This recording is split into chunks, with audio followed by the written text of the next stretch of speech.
next candidate is Judge Christopher Kemp. Good afternoon. Good afternoon. Make yourself comfortable. All right. As comfortable as you can get here, right? It is the hot seat. First of all, I want to thank you all for your time here today and your dedication to the judicial branch by serving on this commission.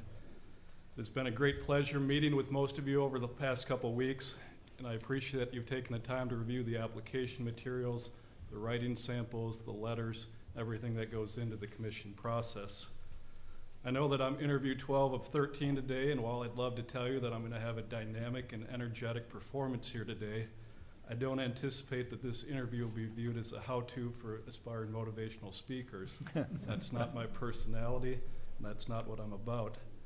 However, my hope is that when we're finished here today in these next 20 minutes, you'll come away knowing that I'm qualified for this position, I'm authentic, and excited about the opportunity that lies ahead.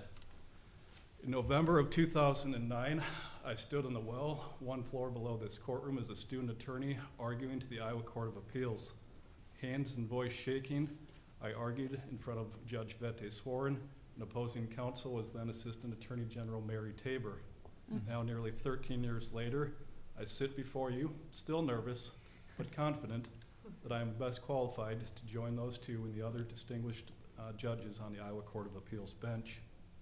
Judges on the Iowa Court of Appeals must possess strong legal writing and research skills, must have a tireless work ethic, the ability to work in a collegial environment, and a commitment to justice, service, and the rule of law. Those are focal points in my written application materials, and those, along with my highly relevant experience, are what bring me before you here today.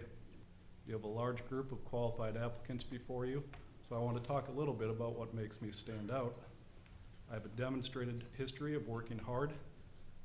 I'm committed to being the best judge that I can be, and I would be a great fit to join the collegial work environment of the Court of Appeals.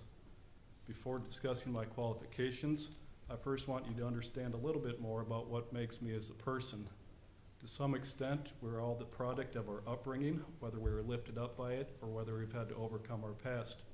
I was very fortunate. I grew up the youngest of 3 boys in suburban Minnesota to a loving household. While my family was all committed to raising me with work ethic and values, I want to point out one notable example. My father worked for the Catholic cemeteries for 53 years and spent 40 years as a hockey referee, working a second job my entire life. He spent 40 years on the ice and now continues to work mentoring younger officials and continuing to serve hockey. In 2019, he was presented an award from USA Hockey, given to one person annually across the nation for commitment to service and dedication to hockey, and he received that award. I do my best to follow in his enormous footsteps and be committed to service. Moving forward, my wife and I were both raised in Minnesota, but we are proud Iowans by choice. We've made our home here in Iowa, and as we raise our family here, we are committed to serving this great state. Hillary is a nurse, and myself in the judicial branch and the legal community. It has been a tremendous honor serving as a judge in the last 3.5 years. And I'm excited about the many years and opportunities that lie before me. I remain committed to continually improving at the individual level and working hard to do my part to better the bench as a whole. Since I first put on the robe, I've done my best to steadily improve and be a great colleague. I believe those efforts have been recognized. I was up for retention election in November of 2020. And before that election, the Bar Association sent out a judicial performance review survey to the attorneys of the district. Of the 15 judges from District 5C on the ballot that fall, I scored top 3 in the following categories: knowledge and application of the law, attentiveness to arguments and testimony, and temperament and demeanor. More notably, I scored tied for the top of the class in 2 categories: decides cases on the basis of applicable law and fact, not affected by outside influence, and deals with pro se litigants and pro se litigation fairly and effectively. As I discussed earlier, my family instilled a strong work ethic in me at an early age. Growing up, I challenged myself academically and was constantly involved in sports and extracurricular activities. I learned the value of teamwork and how groups of people can lift each other up, whether that be through athletics or how study groups can work together to improve academic understanding through group discussion and learning. At Carleton College, I worked an on-campus job with the custodial staff cleaning classrooms starting at 6 a.m. 3 days a week my first 2 years of college. Carleton presented rigorous academic challenges and prepared me for law school and beyond.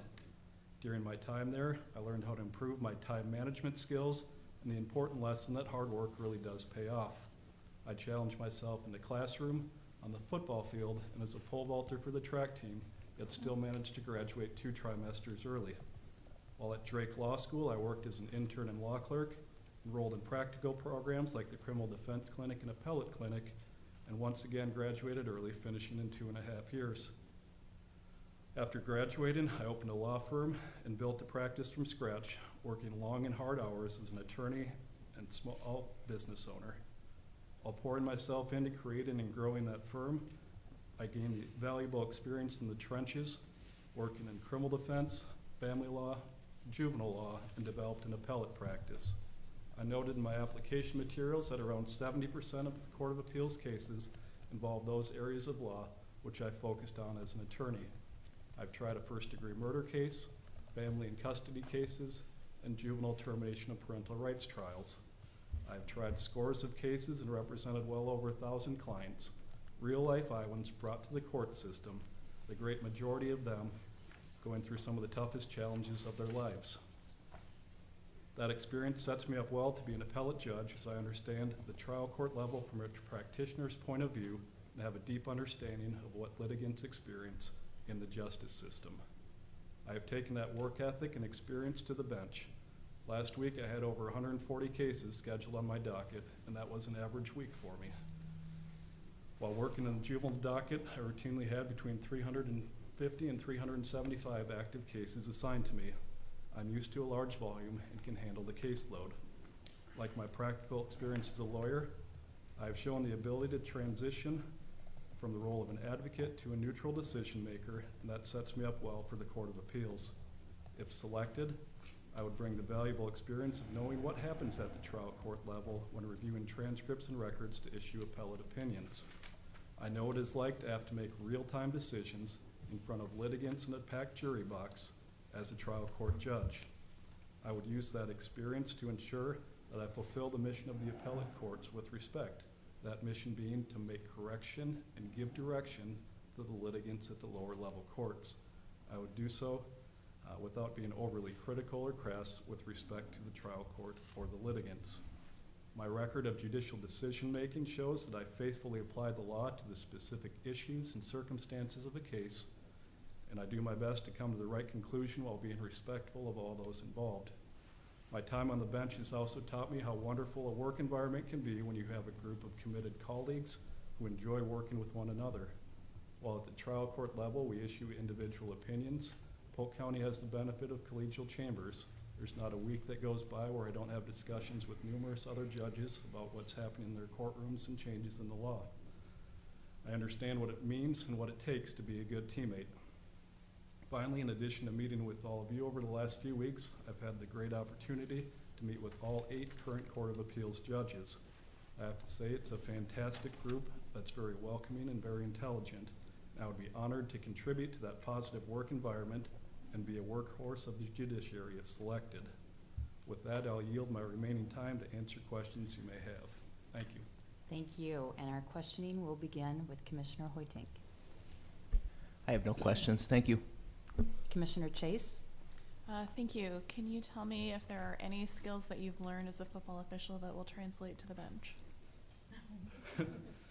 Patience and quick decision making. On the football field, you have different things that you're looking at. You have different focuses. At the high school level, you have 5 people working together to get things right. At the college level, it's 8 officials that all have their role to play to keep the game running smoothly. So being able to think on your feet, being able to be decisive and confident in what you do, I think transitions to legal practice. Thank you. Commissioner Pearson? Yes, thank you for your application. Well, I had the opportunity to meet with you last Friday afternoon, right before you were going to your game. Yes. So thank you for that. And one of the comments that you made about your experience, you said, I've had the experience from the trenches to the bench, and you've highlighted a lot of those today here. Is there anything further you'd like to comment? I just want to emphasize that at the appellate level, it's easy to get lost in the briefing, to get lost in the academic side of it, and forget about what you're really dealing with, which is mostly struggling people that have to go to a court system to try to get a dispute litigated. There's a winner and a loser at that level. It's important to keep focus on the individual circumstances, that you're deciding these cases not just for the guidance of the trial court level, but for real human beings. And it's important to keep that in focus. And as I said, my work in the trenches really taught me a lot about that. Thank you. Commissioner Picklap? Yeah, thank you. Being able to communicate effectively is an important piece to this job, specifically by way of writing. Could you maybe highlight one of your writing samples or another piece that we should be looking at that highlights these traits? Sure. I focused in my 3.5 years on the bench so far. One of my focuses has been to condense my writing, to eliminate facts that don't matter, and to really make the issue clear and get straight to the point. My writing samples, I did one on whether or not a case should be expunged from the record prior to the expiration of the 8 years. On that one, I tried to highlight, here's where the expungement statute comes from. It's a creature of statute. It's not created by case law. Here's what the statute says. And even though the legislator knows how to create exceptions, because they did in other areas, they didn't do it here. So it's beyond my power and control to try to rewrite that legislation. So I think that was an example that I included to show that I can find the issue, identify it succinctly, explain my rationale. Thank you. Commissioner Gray? What is your biggest challenge in your role as a district associate judge? Managing the chaos. As I said, 140 cases came through last week. The courtroom that I'm in right now, because we rotate every 6 months, we have 3 days a week where when you hit the holiday time like we're about to and you have shortened court weeks, we might have 50 to 60 litigants that appear in front of us on a daily basis. And it's preparing ahead of time to make sure that you are caught up to speed on what's going to be in front of you. And the challenge is to try to give those people their due process, their feeling that of fundamental fairness, that they appeared before you and they weren't just, all right, I got 30 seconds to rule on this and move it along. Thank you. Commissioner Hanson? Good afternoon. Have you ever served as a mentor, and what were your experiences like? I haven't had any official mentor relationships. On my high school football crew, working college games, the other 4 guys, 2 of them are new officials this year. We talk a lot about film review. We'll watch the game afterwards, talk about ways we can get better, positioning, focus. On the legal side, like I said, I haven't had an official mentor-mentee relationship, Okay. but I started out a law firm from scratch. I've given a couple speeches to the Bar Association and the Drake students about what that takes. I fielded phone calls from younger attorneys on how to improve their practice or different areas of law. When we were early on in our practice, Bob Gregg ran the Drake Legal Clinic, and he got sick for a period of time. My partner Matt and I stepped in to help the student attorneys. I think there's 150 or so cases that they needed to unwind where Bob was out for several months, and we helped work with those attorneys and get those cases resolved. Thank you. Commissioner Bevel? Thank you. Help some people who may have a concern as to whether you're skipping a step. Sure. And I'm talking about going from the District Associate Court to the Court of Appeals. So each court has an important role. In Polk County, we're unique for many reasons, good and bad. And one of the unique features about the District Associate Bench in Polk County is this high volume, heavy caseload docket. I've had the opportunity to have, I think, 23 or 24 suppression cases. I've had a lot of things appear in front of me in a short period of time. 6 months on the trial docket. I had 6 jury trials and a few bench trials as well. The only thing that I, as a district associate judge, can't do as that a district court judge would be is some of the civil litigation, higher level criminal cases, which I'm dealing with the lower level cases, and then family law.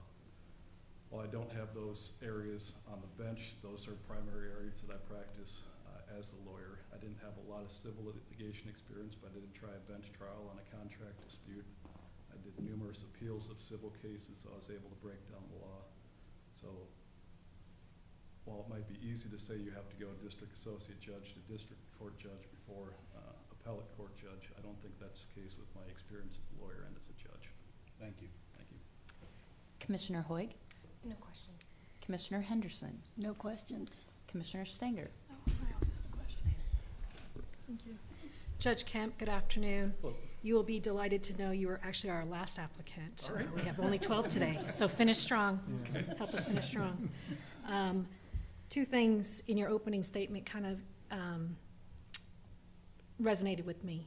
First, your dedication to the bench. You started out with that. It is very clear you have a dedication to this branch and to the bench. And the other thing that stuck out was one of the qualities was authenticity. Help us to ensure, or how can we best ensure that we don't have a prima donna that gets appointed to the Court of Appeals? What should we be looking for? You can call my mom first of all.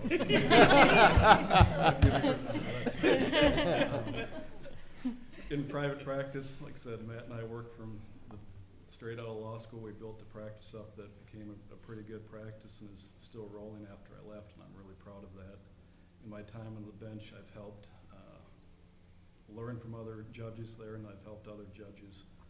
Suppression rulings, that legal writing, that research is really one of my bailiwicks, and I talk with other judges about their suppression rulings. I'm dedicated to helping and assisting. Our case scheduler knows that if there's ever another judge that's going to be out or sick, push come to shove, she can stick another courtroom on me for the day, and I'll just sit down and grind and work through it. So I've always been the blue collar, sit down and work and get done the job that is required of you. This is hard for me, sitting down and writing about myself and talking about myself. That's not my forte. I don't like to have canned speeches, and I don't really like to talk about myself, but this is what the job requires and part of the process. So I don't think you have an issue with the prima donna. Thanks, Judge. Commissioner Graber, No questions, but thank you for your application. Commissioner O'Brien, No questions, thank you. Commissioner Hartkoff, No questions, thank you. Commissioner Parrish, No questions. Thank you so much, Judge Kemp. Commissioner Roberts. No questions.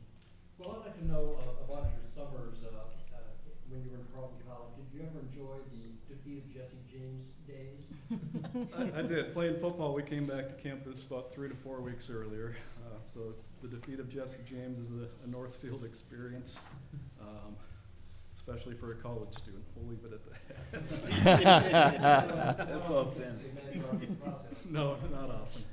And I would add that having done criminal defense, you have a healthy sense of humility. Certainly.